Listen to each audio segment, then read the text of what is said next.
And we are live. Greetings, salutations, and dare I say, welcome. Beans, this is our first live stream of the very new, shiny year. And may I say, I have an incredibly impressive guest who has come to talk to you all. This is Mur Lafferty. Mur, how are you doing? I'm doing great, Janet. Thank you. I'm a little afraid to live up to that great opening, but I'll do my best.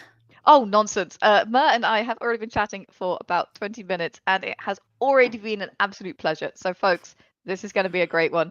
And how could it possibly not? Guys, we are talking about the eldritch mixture of sci-fi and mystery. Murder in space, guys. That's our topic today.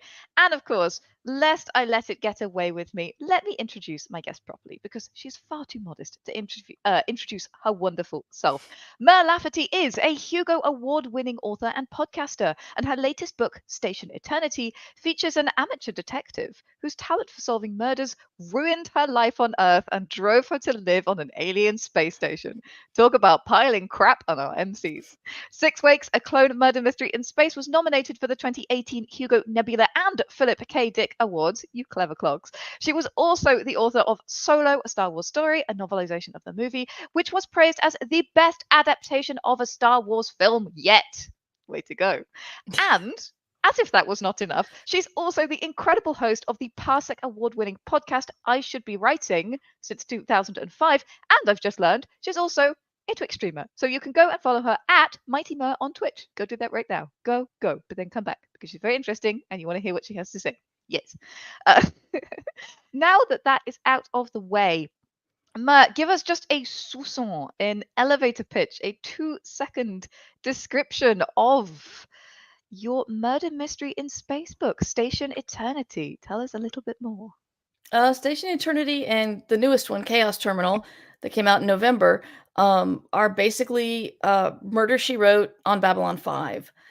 Like you said, you've got a woman who, like all of the amateur sleuths that we love, murders happen around her and she solves them, only no one trusts her. Everyone's afraid of her. And she can't have romance. She can't have friends. Her family's either left or have been killed. And so since there are, I have to throw science fiction at something, I decided that she would try to leave and go to an alien space station to live and see if the whole murder thing would follow her there. And actually it doesn't until the station starts allowing other humans to show up. Interesting. So So, I got my B5, all the alien races on this diplomatic spaceship, but they don't want humans aboard, but she applies for sanctuary, I guess, mm, or special uh dispensation. yeah, Yeah. thank you. Yes, that word. Oh my gosh. Well, Danny Adventures said, Murder She Wrote on Babylon 5. I am so there.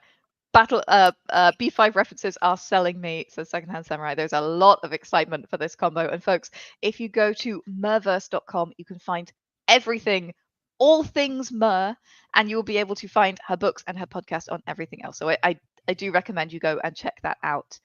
But of course, we are here to nerd out about murder in space. Oh So I boy. think I'm sorry? Oh no, I'm just expressing delight. Yeah. And how could you not? We're talking about unaliving people. So let's start with the murder mystery story type because there are a lot of conventions around murder mysteries. There is a big, big history of expectations and a weight, maybe I could say, of expectations around murder mysteries. So what are the important elements to consider when you set out to write any murder mystery story? Not necessarily in space, but any kind of murder. This is something that Agatha Christie and many of her friends decided to do in, I think, 1929. They made a little detective writers club, and among themselves, they came up with about 10, I think, 10 rules of mystery that most people have followed. Um, I'd say when you get into the mystery thriller, psychological thriller aspect of it, that kind of branches off big time and breaks a bunch of the rules. But the rules are there has to be a sleuth And the sleuth has to solve the crime, and the crime can't be solved by coincidence or someone else. Yeah. And there can only be like one mention of twins, that they specifically mention twins in there. No jiggery pokery, which is my favorite one, which is basically just twisting it all over the place to make it work, which I think is what the psychological thrillers do. And they're a lot of fun, don't get me wrong, but yeah, they're full of jiggery pokery. May I Um, ask how one defines jiggery pokery I within the context of a murder mystery? I guess it's things just get so weird that we're already suspending our disbelief in allowing that a little old lady will chase after murders while still being a proper little old lady in England. Um, we can't buy the all the different weird stuff that goes into psychological thrillers these days. Like, yeah, there was a house built like an escape room. There's twins. There's uh, cousins that look alike. It's um they sort of tried, yeah, evil twins always did it, yes, exactly. Um, so yeah, it's not it's what's the word? You're not playing by the rules when you throw in jiggery pokery, or you're throwing stuff that you did not tell the reader, and Mm. by those mysteries, the person solves the crime. So it's So so you're you put something in there that will not allow the reader to no, you fail to put something in the book that the sleuth needs to solve the murder. sure. So Um, you hoodwink the reader out of the enjoyment of solving along with the sleuth, yes. essentially. Yes, exactly. Um, the sleuth can't be the murderer, and I'll get back to that in a minute. Um, oh gosh, what else? I should have brought up the list. So I Um, actually I do have the list here. I did oh bring it up great. when you mentioned it. So the criminal must be someone mentioned early in the story, but not anyone whose thoughts the reader has been allowed to follow. So no POV. Oh, interesting. I broke that. Ah, Okay. all supernatural and preternatural agencies are ruled out as a matter of course. Yep. That becomes difficult when you enter the realm of fantasy. We'll Yes. talk more about that with regards to sci-fi in a minute. Um, okay, this one I love. No more than one secret room or passage is allowable. Yes, that's right. Very interesting. Do you want to talk to me a little bit more about why you think that one's so important? Oh no, it's just that like the twins, you can use it once, but it can't be something you make your entire plot to hinge on. Mm. Um, it can't just be, oh, if we know about the secret passageway, we'll solve everything. It could be the secret passage is a tool that you use to understand how the killer got from one place to another. It's not where you find the killer just hanging out hiding.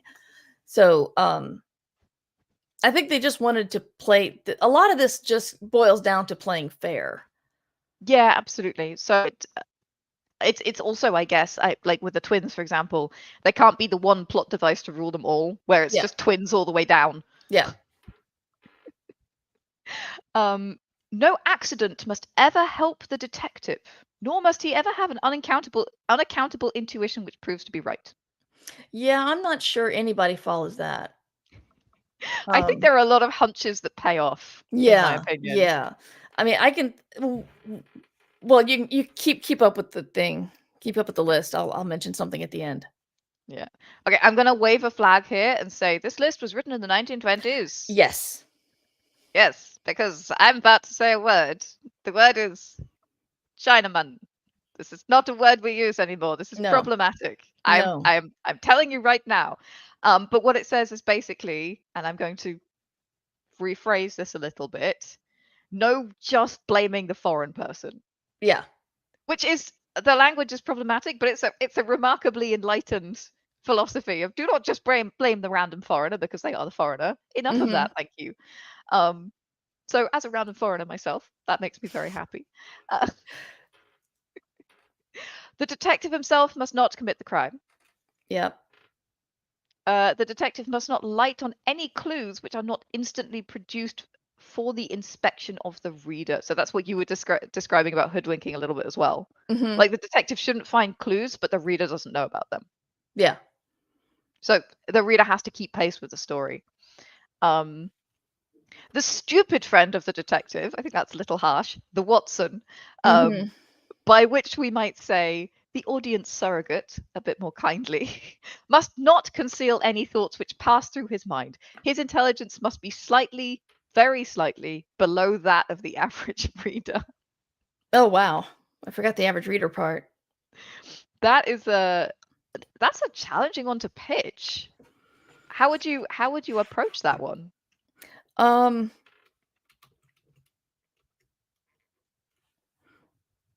Connie Willis did this in her, novella Cat's Paw.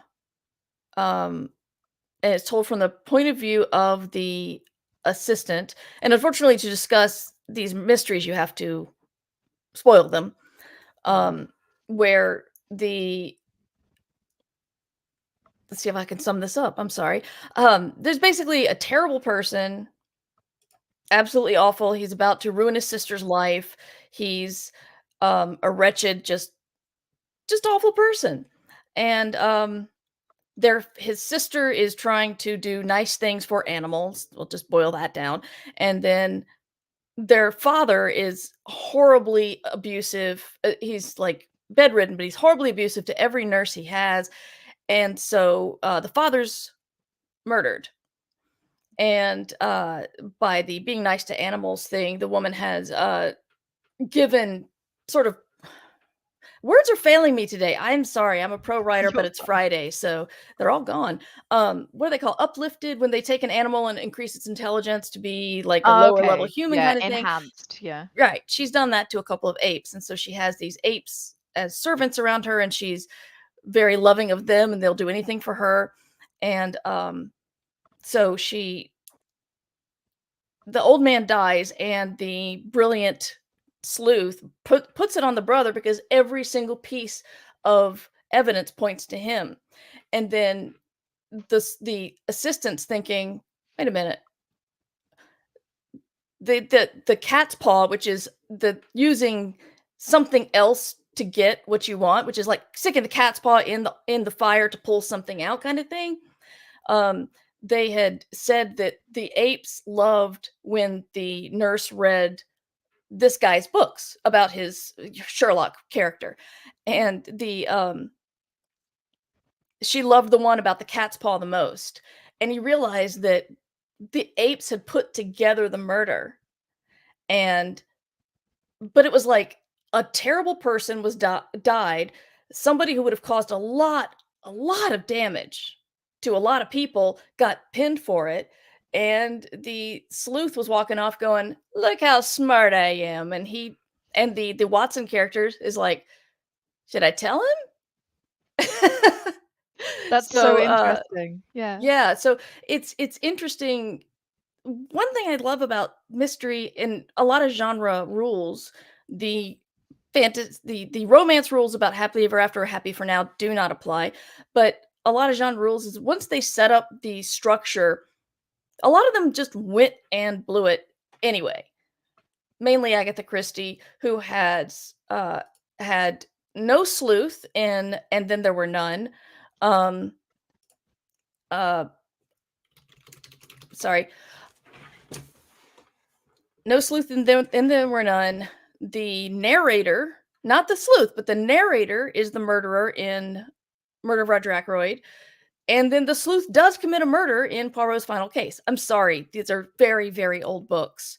Yeah. Um, International spoilers line has long since passed on these. okay, Don't worry, you're yes, fine. exactly. So, but of course, she does it so brilliantly that no one cared. Especially, and then there were none, which is probably one of her most famous books. Um, but there's no sleuth at all. And the clues are very, very vague, and you only figure out what's going on by a letter in a bottle at the very end, which is leaning on jiggery pokery right there. The fact that the letter actually reached someone who spoke English and cared enough to send it to Scotland Yard. So that's a lot of coincidences there. But she was so good that she could do those, and that's kind of what sort of makes you a master. I think what one of the many things that make you a master at a craft is when you learn all the rules and then figure out how to break them all. Yeah, absolutely. And again, like she specialized in murder mysteries. She wrote so many murder mysteries.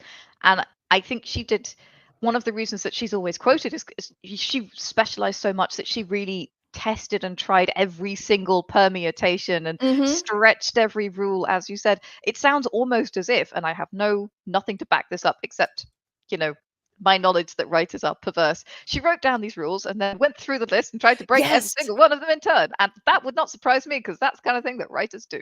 Yes, I fully believe that. I haven't found every single rule broken and every single but I also haven't read all of her books. So, Right. just as mentioned before, her books are racist and anti-Semitic and Yes. um Of the time. yeah, it's pretty bad. But I want to mention, since we're talking about mysteries, I know we'll get to science fiction at some point. Um, there was a book released of Miss Marple short stories done by modern day writers. Oh, fun. And a lot of them, modern day writers of many different kinds of people, and a lot of them address some of the isms in Christie and moved Nice. beyond them. I'm sorry, I don't have the book in front of me. I can't remember what it was, Okay. but it was a author of Southeast Asian descent who did Miss Marple on a boat to Hong Kong, and so did a story there. And yeah, there was yeah, I can't remember, but they're all very good. All short stories told in Miss Marple's for in Miss Marple's universe that are a little bit more friendlier for our times. Really cool. I've just shared the link there in the chat for those. I just did some quick Google foo. But yeah, the new Miss Marple stories, there are 12 short stories there. So if you like the idea of Miss Marple, but also don't like racism, this might be a really good thing to go and check out. Yeah. Slightly fresher approach. Mhm. I wasn't going to read out the final rule because you had alluded to it, but I have to because of the way it's phrased. This is the final rule of the Detective Club. Twin brothers, and doubles in general, must not appear unless we have been duly prepared for them, which sounds very ominous to me. And Yes. my writer brain is already writing 3 different flash fictions about prepare for the twins. I'm here for it. I I'm love going it. places, guys. Um, Yes. but yeah, so those are the detective rules. But Mur, you said at the end you had some thoughts.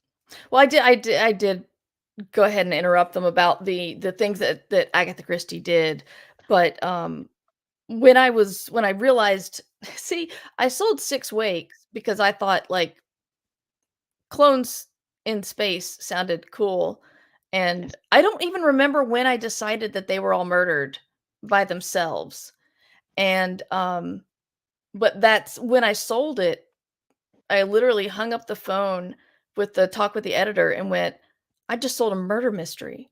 I don't know anything about murder mysteries." I was terrified. So I was like, that's when I started mainlining Agatha Christie, and people have said that my books do remind them of the way Christie structured, which makes a lot of sense. Also, high praise. Thank you, but Definitely.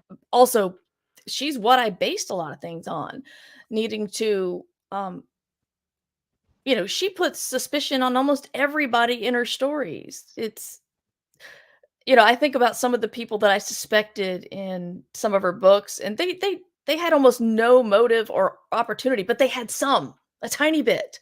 And I went, "Could it be him? I don't know." So, yeah, so I basically learned the everybody needs a motive and a opportunity and the means. And, is that right? Means, motive, opportunity? Yes, Yeah. that's right. Yeah. So and that's harder than you think to write because everybody needs their own reason to kill somebody. Not, you can't have everybody's mad at the person because of this, but there's got to be one specific reason for that person to have done the murder that nobody else had. And building that up is challenging. In a way, you're planning one really good murder and let's say 11 possible murders. Exactly. Yeah. A whole lot of moving pieces, I mean. Yeah, absolutely. And building those personal relationships, like it's a big thing to want to murder somebody, building personal Mhm. motive and then thinking about character agency and how would they kill them and how would that work and what would drive them to it, which is again different for every character. Yeah, it's And how did a they big get away job. with it? Right, exactly. Or how did they think they were going to Well, get away yeah. with it? Yeah. Yeah. Oh man, yeah. No, it's so that's the space when we think about murders. There are various other elements. So can you talk a little bit about like clues and red herrings? I think that's a big thing when we think of murder mysteries and the writing Right. space. Well, I sorry, someone spam calling me.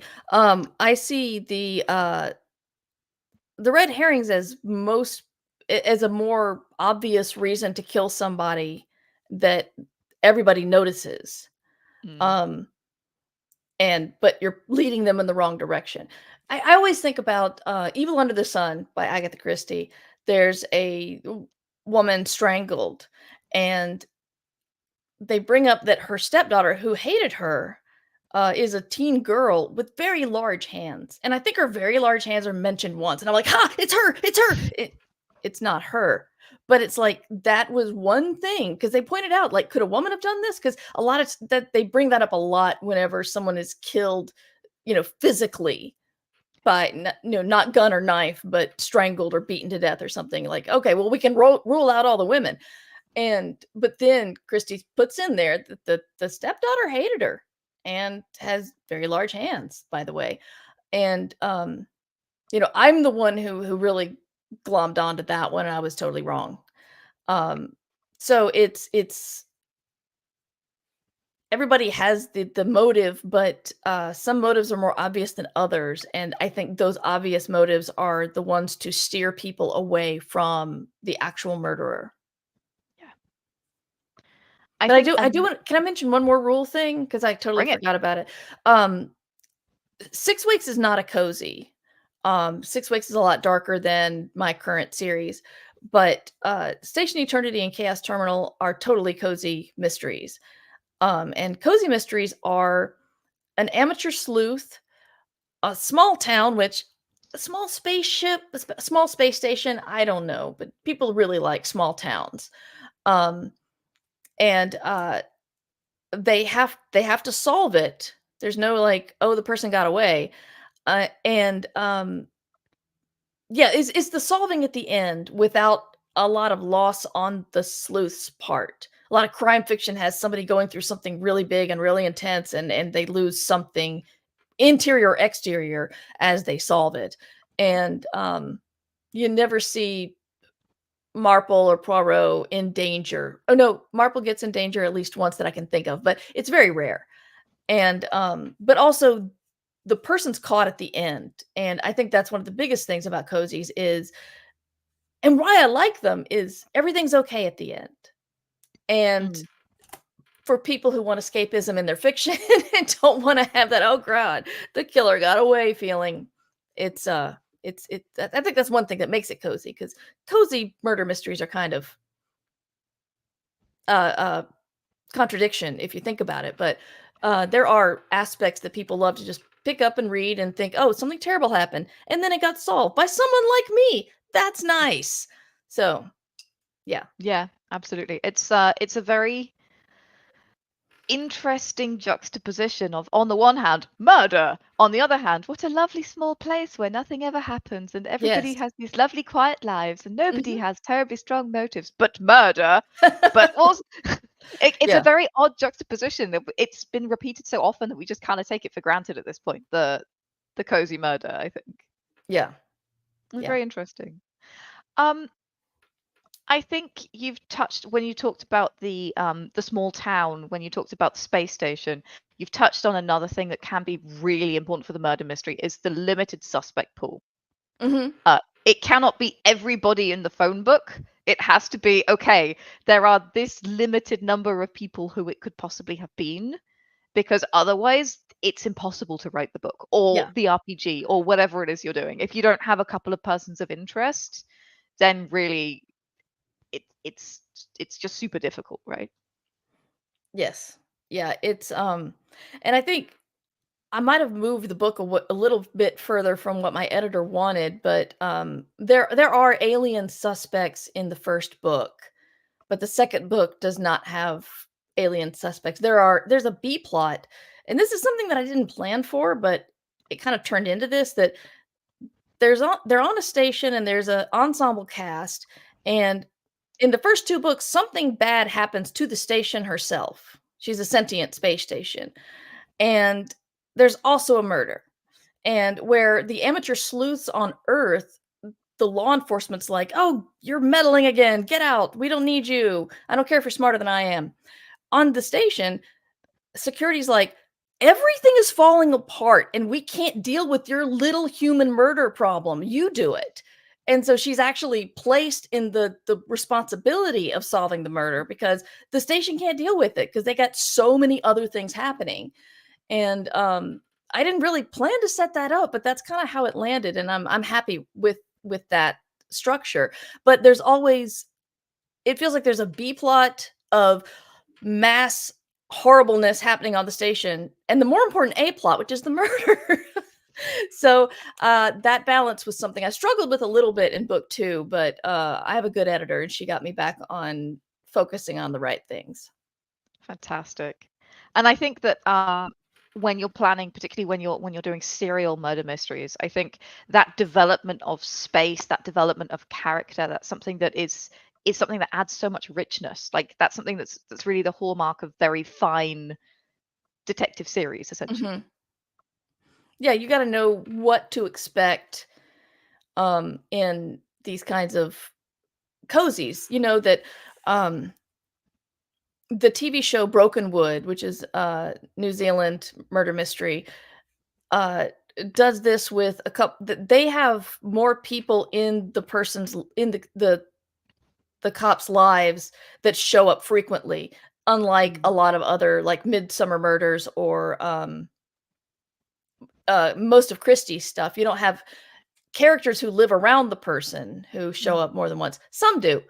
I realize Christie wrote so many things. Anything I say that she did or didn't do has to be disproven by one of her books at least.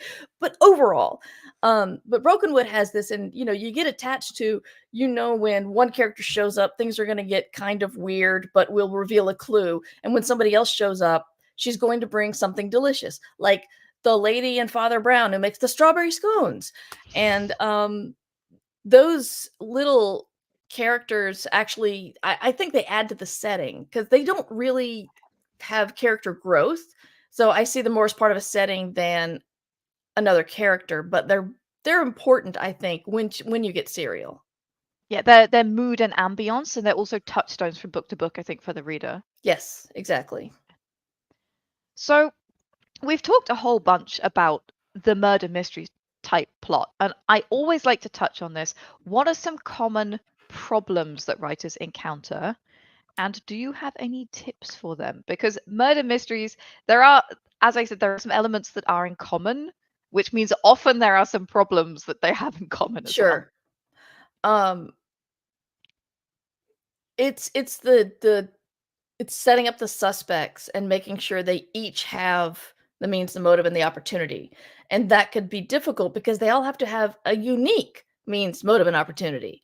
Um, maybe if they're shot with a gun, well, you can say these couple of people had access to a gun, but still, it's like they can't be the same person just looking different. They have to be unique with their beef with the murder victim, and that's hard to set up. It's a lot harder than I expected. Um,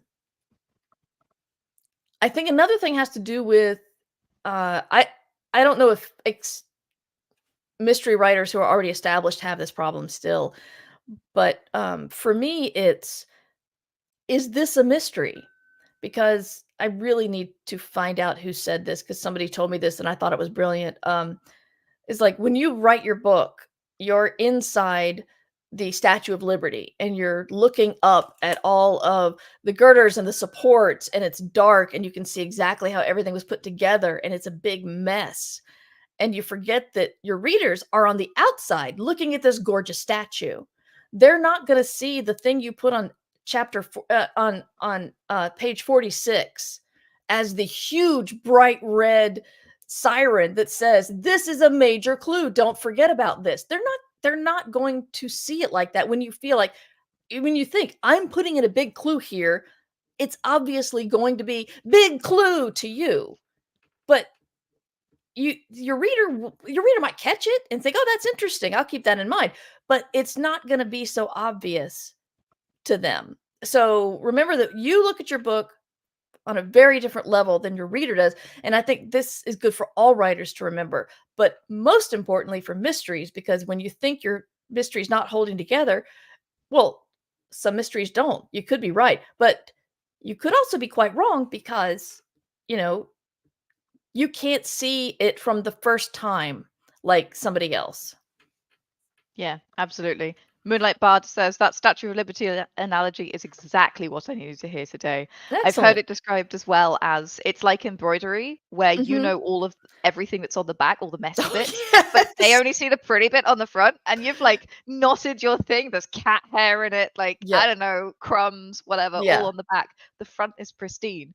But as you say, the reader doesn't know that there's, you've changed thread 3 times here to give that special look, or you've added a really big knot because I don't know, this part of the embroidery has to hook onto something else, so it's more robust and critical. Yeah. um When I Readers. turned in Station Eternity, I wrote it during the pandemic. I had lost both my editor and my agent, not to death, but they had both quit or fired, Mm, got fired or laid off or something. But um so it was really hard for me to write, and there was the pandemic and lockdown and everything. And so when I turned it in, I knew there were lots of stuff that needed to be fixed. But it's like I said, and there's this character, and I know he's not very well built up, and I want to build him back up. And my editor's like, no, that character was fine. That character was great. And I'm like, but he seems so cardboard to me. But mm. but apparently through his dialogue and everything, I made him into a character that she believed. And so uh sometimes I do know there's something wrong with the book when I turn it in, but I'm not always right, which is nice. I think so. Everything I had written down for this question, which is like pacing of action, pacing of information reveals, how obvious is my red herring, is all stuff that's echoing what you're saying. It's stuff that you can't necessarily know yourself as a writer.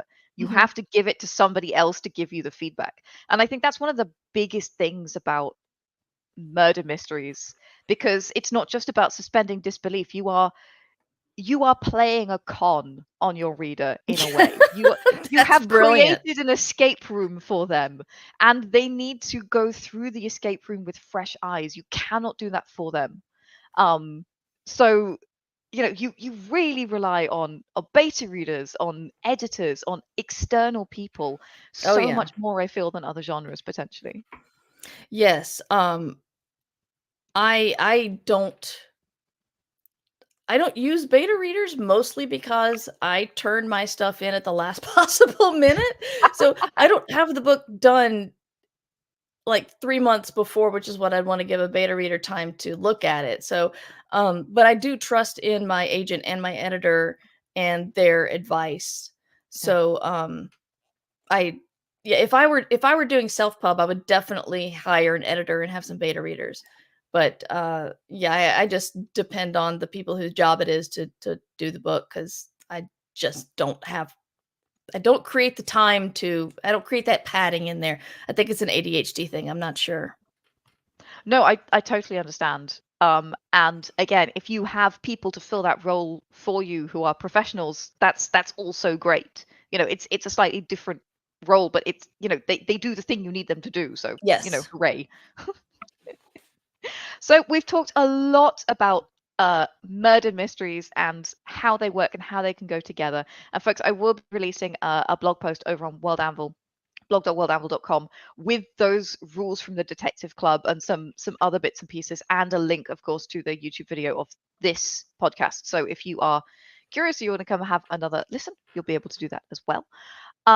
But I think it's time to start talking about what happens when sci-fi gets involved. So my biggest question was technology, because in the triangle of overpoweredness, technology can cause potentially a lot of problems, particularly as technology is something that gives you agency, it's something that gives you knowledge, it's something that gives you the ability to tear down veils and understand things. And a murder mystery is all about veils and people not understanding things. So Yeah. how does the introduction of sci-fi technology affect the murder mystery element, or how can it affect the murder mystery element? Well, when cell phones started to become more ubiquitous, I thought, well, there goes the person's cut the phone line. I connect, can't communicate with the outside. So that part of any sort of thriller or mystery is gone. And then we got our cell phones and started walking around with them on 25% battery, or discovering that there's a hole in T-Mobile's network that's over my friend's house. And technology breaks. And so when you think technology could fix this one thing, it's real easy to break it. I did something that in hindsight was not a good idea, but I made the space station sentient. And while she is alien to humans, and so therefore she knows a lot of what goes on inside her, but she can't really pinpoint what might be important. I have had to, for use of a better word, hobble her in both books. And the third one, I just make the murder mystery happen right outside the station on another spaceship. So, I don't I have to create an omnipotent, like, I create this, I'm not quite omnipotent, but close, uh, character slash setting, and then I have to immediately shut her down in some way. But technology fails. There Yeah. could be a storm there, it could fry out your computer if you don't have the surge protector. The phone dies, the cell just won't connect. This is stuff we have all day. Not all day, every day. Yeah. Um, we have these problems every day. So I think it's personally, at first I was wondering, how much is this going to change? But stuff's always going to break. Stuff's always going to turn off because you forgot to plug it in last night. So I don't think it's not the hurdle that it seems to be. I think one of the things that I've seen in sci-fi technology murder mystery things is often that the level of technical acumen of the murderer becomes a clue as to who they could possibly be. So if something's been fiddled with, if something's been hacked, if something's been, Right. manipulated in some way, that's often used as a clue to eliminate suspects from your original suspect pool. Right. So I think you absolutely, not only can you, as you say, introduce costs and introduce limitations to your tech, you can also use your tech as as a qualifier for your murderer, as a qualifier for your victim. Like, oh, the victim would have known that they shouldn't just stick their fingers in a charger, so clearly this was murder. Or they would have known such and such unless they had been tricked or duped. Now who would have been able to do that, or this kind of thing. Mhm. So yeah, I think there's definitely, as well as you say so eloquently, an ability to nerf your tech, essentially, Mhm. to say, okay, well, it doesn't work all the time, it has limitations. You could also use this as a pivot point, as a clue point, if you build your tech in the right way, and if you build your characters in the right way. Yeah, that's another thing I think, I used to think when I would watch usually superhero things, I would think, why doesn't the hero just do X? Because the hero has this ability. Why don't they just do X? And the real reason is plot. But honestly, I think about the things I'm capable of and the things I just don't think to do. Like, maybe you have the capability, but you don't even consider doing this thing with that ability, and that can slow you down.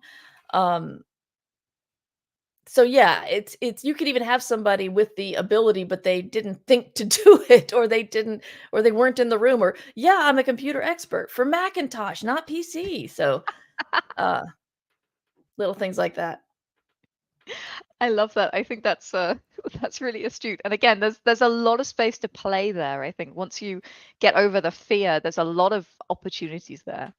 How about things like space travel? Now, space travel, FTL, that is faster than light.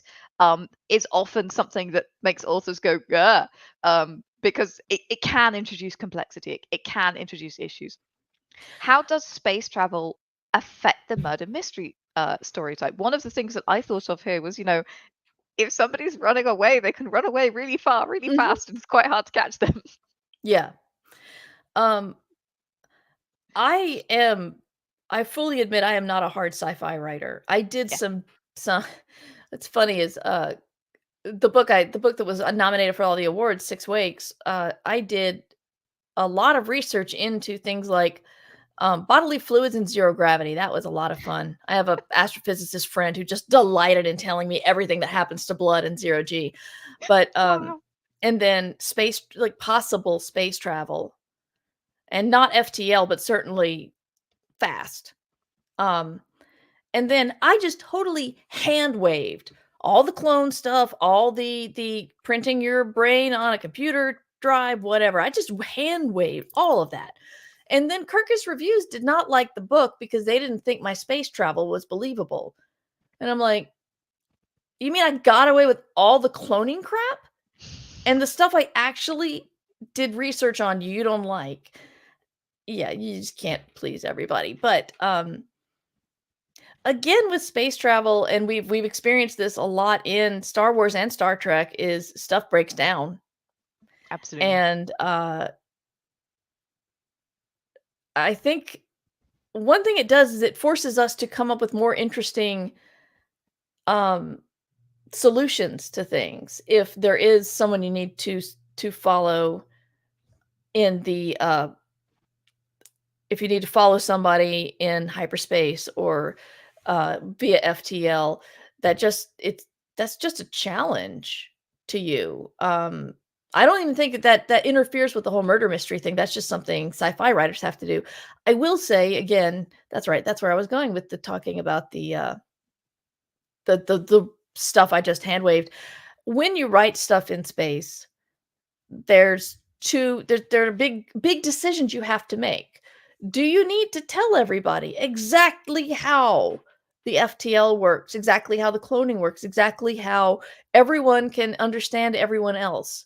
Or do you just have everyone talk to everyone else and not make that I mean, that's a big conflict. It's like understanding somebody else's culture and language is a huge conflict when two cultures are meeting for the very first time.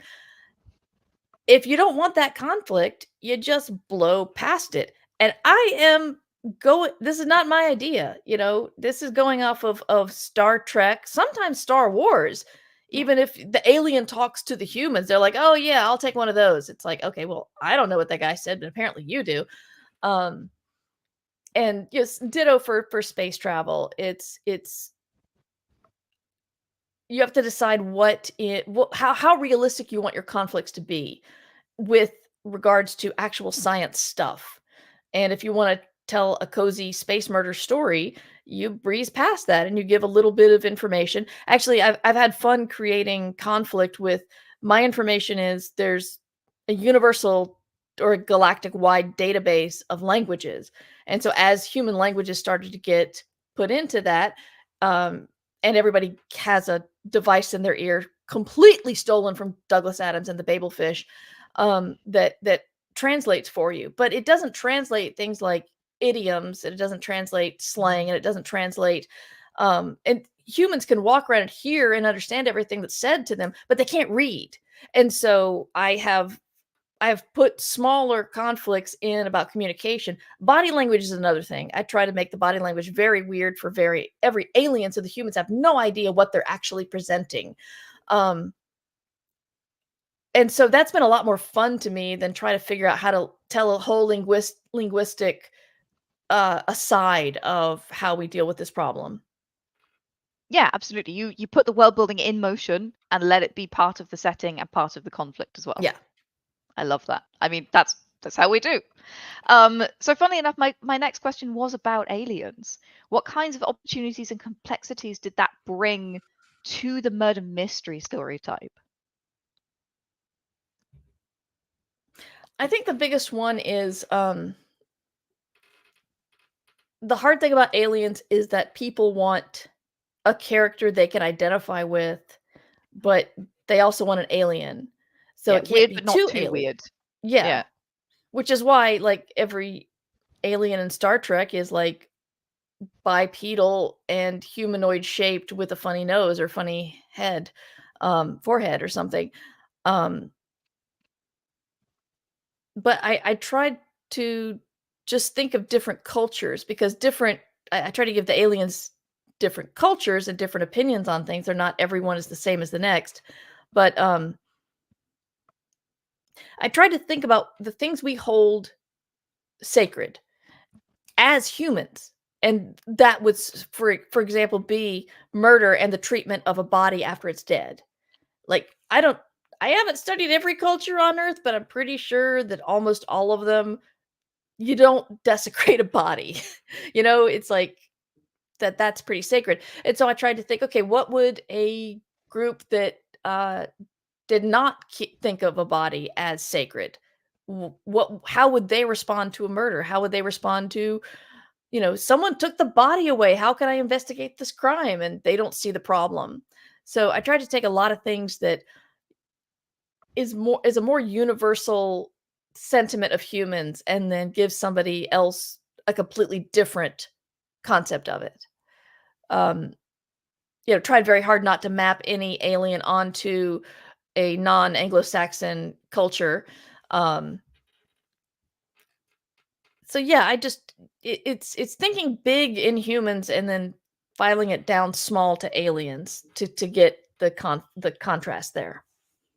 Did that make I sense? love that. I'm not even Yeah, sure. absolutely. No, no, no. I absolutely that makes total sense. Okay. How, I love the way that you've really focused on the cultures of the aliens, the body language, the language. Did you get at all into, I'm not saying microbiology, but did you get at all into kind of like the biology or the anatomy of the aliens to include or exclude suspects or that kind of thing? No. One alien, um oh crap. Okay, something no one tells you when you become an author is if you have a edit to a book, you might remember the first thing you wrote and not the second thing you wrote to fix it. So I can't actually remember if this made it into the book. This is very embarrassing, but initially I had the first murder victim in Station Eternity was an alien, and his body started to disintegrate. Mm. And that was very upsetting for the humans who were trying to look for clues because the clues were just melting in front of them. And the aliens are like, "What is your problem? We need to clean up this mess." And um, yeah, I forgot your question. I got so confused on whether that actually made it into No worries. oh, biology, biology. Yeah. I have not actually delved as deeply into it as I should. There's small spoiler, I don't know if it'll stay in the book, but there is a, baby of the rock people in book 3. So there's going to be a nice baby, and I know A little nice sounds like pebble. Nice, but there yeah, there's a baby, and I have to figure out how she actually came to be because the nice don't procreate like humans do. But, Ooh. yeah, I haven't gotten too far into a lot of that. One thing that's special about the aliens, which is why they mistrusted humans to begin with, is almost all of them can form a symbiotic link with another species or with another one of their own species. And since they just figure humans must be either very simple or very lonely because we don't do that. And something is discovered in Station Eternity that I won't say, but kind of changes their mind about that. Um, but yeah, but aside from the symbiotic relationships and what aliens benefit other aliens in what way, I did not go terribly much into that. I'm not a biology person. I need to probably tap the brain of my kid before they go back to school to see if I can throw some biology in there. I love that. And if my question has helped your series in any way, that makes me really happy as well. Um, Thank you.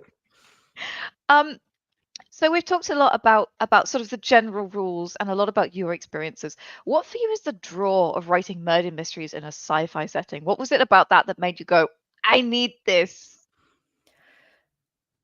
Well, two things really. I was a voracious reader as a kid. I read everything I could get my hands on, but I didn't start thinking that I could write until I started reading science fiction. Mm. And whenever I think of a story, it almost always goes into a sci-fi angle. Like, I was a big fan of Red, White, and Royal Blue when it came out, and I thought, could I write something like that? And I started writing something like that, and it turned into like Red Shirts meets Hallmark Christmas movies. Um, it's hard to stay away.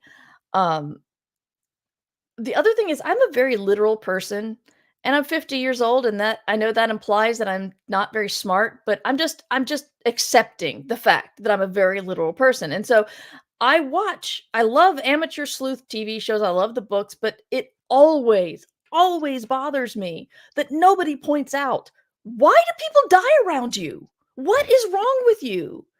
Why aren't the FBI here investigating your backstory? Why don't they try to find your connection to all of this? Because Yeah, you something is got bad clearly juju. wrong.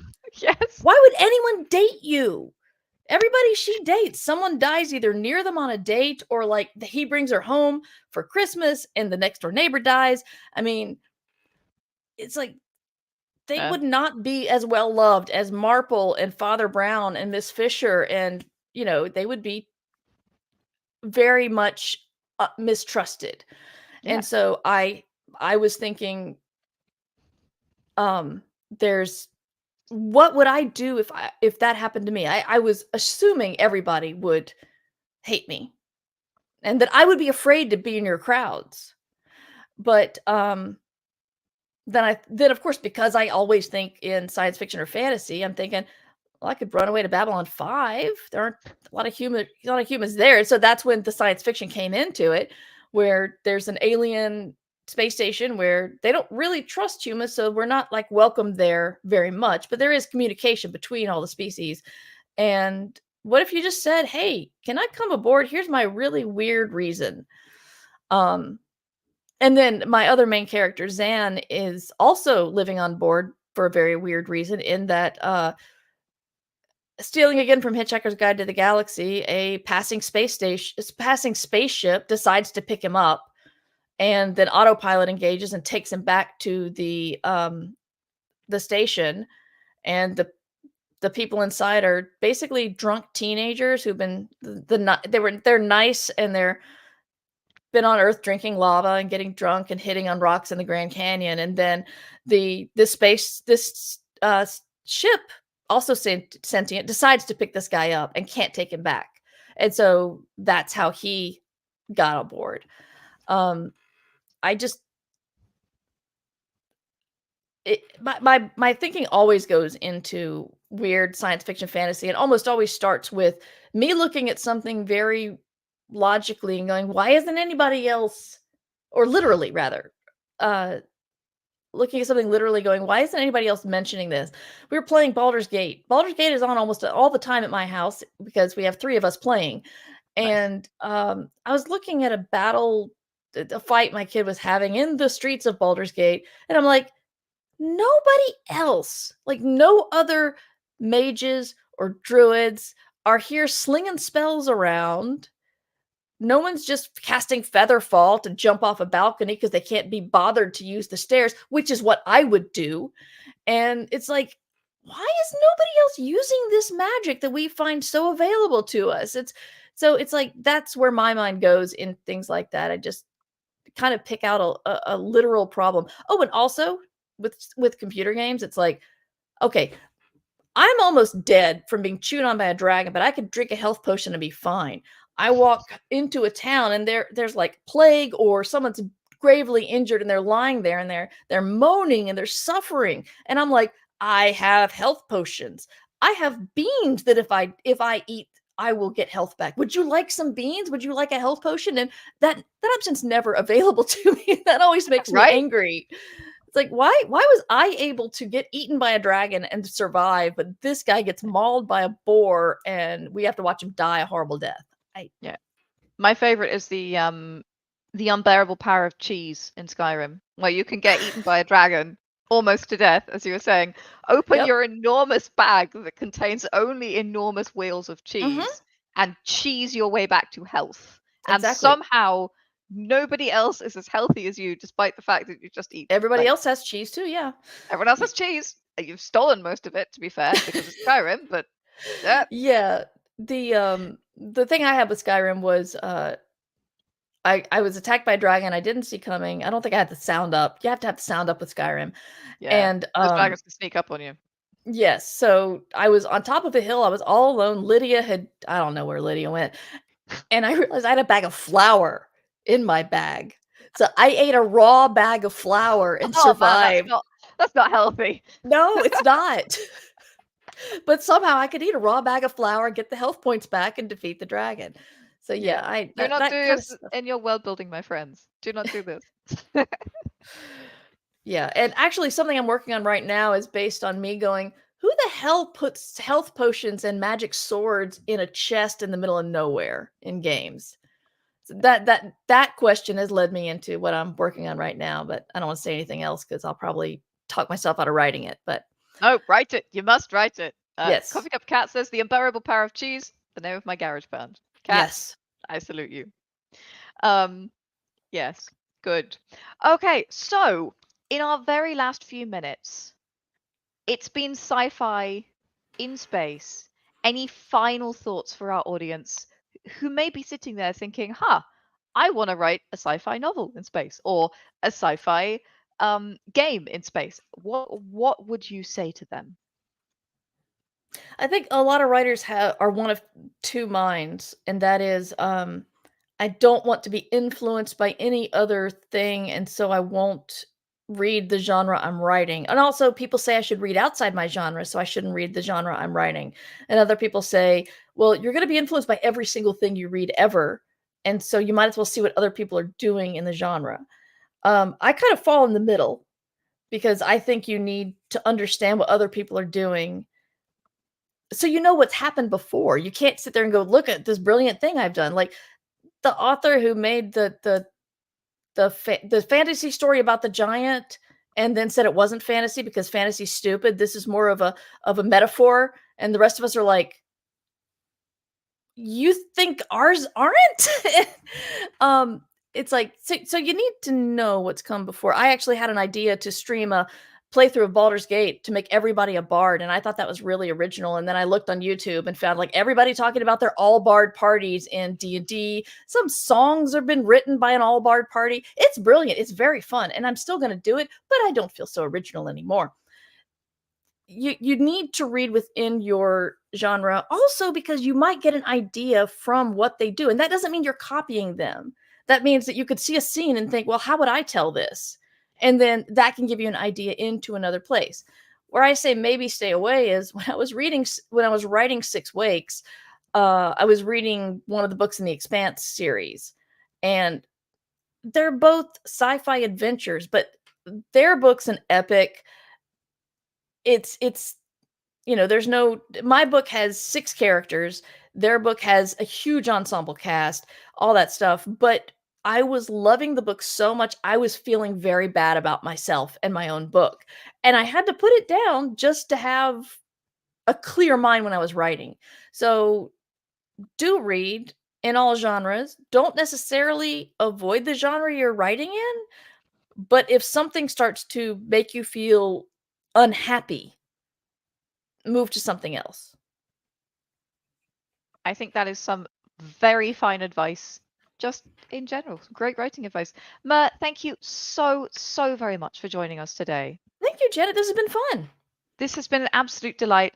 Um, Chat has been on fire. There are Garibaldi theories abounding um, on the B5 space with Yes. regard to murder mysteries. So yeah, ECC Books says also very fine advice. Yes, absolutely. Thank you. Well, folks, just a couple of things I want to let you know. Of course, Forge the Future is still live. If you would like to let us know what you think of World Anvil, let us know what we should not touch because you absolutely adore it, what we need to improve because it's not working for you right now. Please let us know. That is plastered all over the website right now, worldanvil.com. Please go and let us know for our New Year's resolution how we can make your life better, because that's what we try and do every single year. Yeah, we do. Tomorrow, I have another fantastic interview. Now, I will say, Mur Lafferty, just before this interview, was asking me if I had ever played any solo RPGs, and I have. The apogee of solo RPG creators coming tomorrow. Anna Blackwell. We're going to be talking about her solo RPG. We're going to be talking about solo RPGs in general. Yeah, Mur is showing off, for those on the podcast, Mur is showing off Umbra right now. Mur, would you like to tell us just a soupçon about that? I actually haven't played it yet. I've been really looking forward to it, but you mentioned Delve, and I'm like, I have the space station version of that, and so I've been actually wanting to run some solo RPGs on my stream, and so I've got a Amazing. stack here, and Blackwell's works are. I have at least 2. I have to find the other one, but yes, I'm very much looking forward to that interview. Nice. We have a big community of people in World Anvil who are using World Anvil as a journaling tool for the solo RPG experience. So we're very, very excited to have Anna come and talk to us about solo RPGs in general. And if you don't know what they are, well, you better turn up tomorrow. We will tell you all about the fun that is waiting to be had. Folks, it is always a pleasure to talk to you. Be very, very good to each other. Look after yourselves. And, finally, you know what to do. Grab your hammer and go world build. Talk to you soon, guys. Bye.